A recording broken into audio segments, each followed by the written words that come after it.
नमस्कार दोस्तों, बीजेपी ने तय कर लिया है कि बिहार चुनाव जीतना ही है। आइए उनकी योजनाओं को डिकोड करते हैं। अमित शाह बिहार में बीजेपी और सहयोगी दलों के नेताओं के साथ शीघ्र बैठक करेंगे, जिसमें साल के अंत में होने वाले विधानसभा चुनाव पर गहन चर्चा होगी।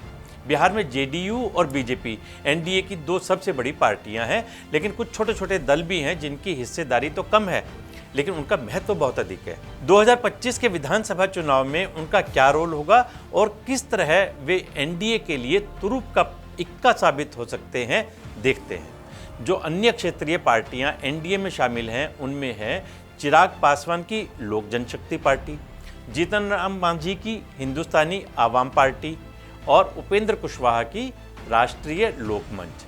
इन तीनों ही पार्टियों के प्रमुखों की अपनी अपनी जातीय और अक्षेत्रीय पकड़ काफ़ी मजबूत है। बिहार की राजनीति की गहरी समझ रखने वाले लोगों को पता है कि यहाँ का जातीय और अक्षेत्रीय समीकरण चुनाव में महत्वपूर्ण भूमिका निभाता है। इसी वजह से नीतीश और बीजेपी का गठबंधन विधानसभा चुनावों के लिए इन अक्षेत्रीय दलों से तालमेल मुकम्मल करने में लगा है। एनडीए में शामिल अक्षेत्रीय दल गठबंधन की ताकत बढ़ाते हैं, जिससे एनडीए की जीत सुनिश्चित हो जाती है। आइए समझते हैं कैसे। चिराग पासवान लोक जनशक्ति पार्टी के अध्यक्ष हैं। वे बिहार के पासवान समुदाय के सबसे बड़े चेहरे हैं। बिहार में पासवान जाति की आबादी 6-7% है। उनके पिता रामविलास पासवान देश की दलित राजनीति के सबसे बड़े नेताओं में से एक थे। बिहार के कई जिलों में पासवान वोटर्स का अच्छा प्रभाव है, खासकर सहरसा, समस्तीपुर, जमुई, खगड़िया, हाजीपुर, वैशाली और मधुबनी जिलों में। 2020 के विधानसभा चुनाव में चिराग पासवान के अकेले लड़ने के कारण एलजेपी रामविलास का प्रदर्शन बहुत खराब रहा था। वैसे भी रामविलास पासवान के निधन के बाद पारिवारिक कलह ने पार्टी की स्थिति को कमजोर कर दिया था, लेकिन 2024 के चुनाव में चिराग पासवान 5 लोकसभा सीटें जीतकर पीएम मोदी के भरोसे पर खरे उतरे। फिलहाल केंद्र में मंत्री हैं और अपनी पार्टी को उन्होंने पुनर्जीवित कर लिया है। अब बात करते हैं जीतन राम मांझी की, जो हिंदुस्तानी आवाम मोर्चा के अध्यक्ष हैं।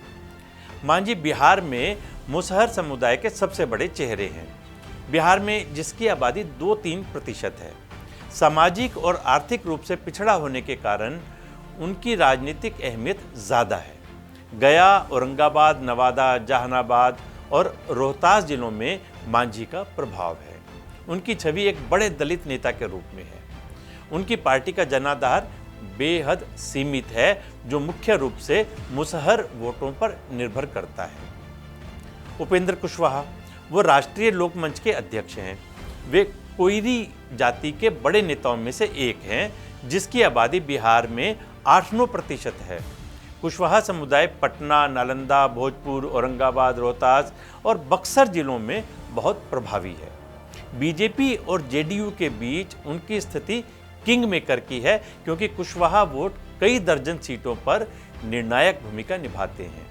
खबर है कि जेडीयू के कार्यकारी अध्यक्ष संजय झा और केंद्रीय मंत्री लल्लन सिंह ने मंगलवार को संसद भवन में गृह मंत्री अमित शाह से मुलाकात की थी।